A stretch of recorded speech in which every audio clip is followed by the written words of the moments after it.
আছে কত আম দেখো ফ্রেন্ডস, এই দেখো গাছ ভর্তি আম। এখানে কি লোকে আম খায় না? এই যে দেখো একটা বাপুজি কেক নিয়েছি আর চা দিয়ে খাবো। বাইকে করে যাচ্ছি, অনেকটা দূরের রাস্তা, তো বসে বসে কষ্ট হচ্ছে, সেই জন্য একটুখানি দাঁড়ালাম। উপরে দেখো খড়ি দিয়ে সেই পাটকাঠি দিয়ে উপরে ছাউনি করে। তো এদিকে দেখো কত গাছপালা, পুরো গাছ ভর্তি। ফাইনালি বন্ধুরা, তোমাদের দাদা আমাকে বলল যে আমরা এখন কোথায় যাচ্ছি।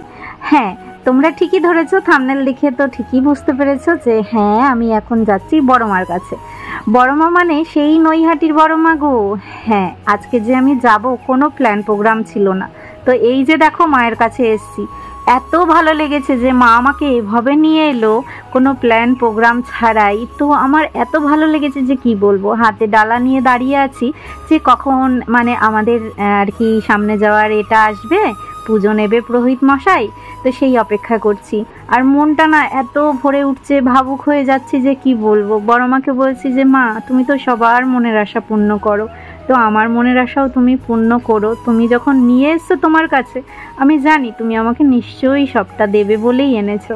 তো যাই হোক, খুব ভালো করে পুজো দিয়েছি। ওখানে তো ক্যামেরা এলাও ছিল না, সেই জন্য খুব বেশিক্ষণ আমি ক্যামেরাটা করতে পারিনি। সিকিউরিটি গার্ড ছিল, তারা কিছু বলবে সেই ভয়তে। তো এখন দেখো প্রচণ্ড খিদে পেয়েছে, দুপুর তো গড়িয়ে যাচ্ছে প্রায়। তো এখন দেখো আমরা খেতে এলাম। এই হোটেলটা নিরামিষ হোটেল, তো এখানে নিরামিষ খাবারই পাওয়া যায়। তো খুব ভালো করে তৃপ্তি সহকারে এখানে পেট পুড়ে খেয়েছিলাম। তো চলো কি খেলাম তোমাদের দেখাই। প্রথমে আমরা বুঝতে পারিনি যে এটা নিরামিষ হোটেল। তারপরে যখন তোমাদের দাদা পেঁয়াজ চাইছিল যে খাবার সাথে পেঁয়াজ হবে কি, তখন বলল না, এখানে পেঁয়াজ পাওয়া যায় না, এটা সম্পূর্ণ নিরামিষ হোটেল।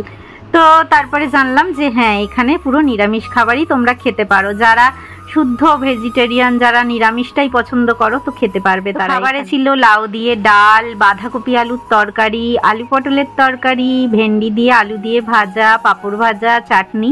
সত্যি বন্ধুরা, খুব তৃপ্তি করে খেয়েছি জানো তো।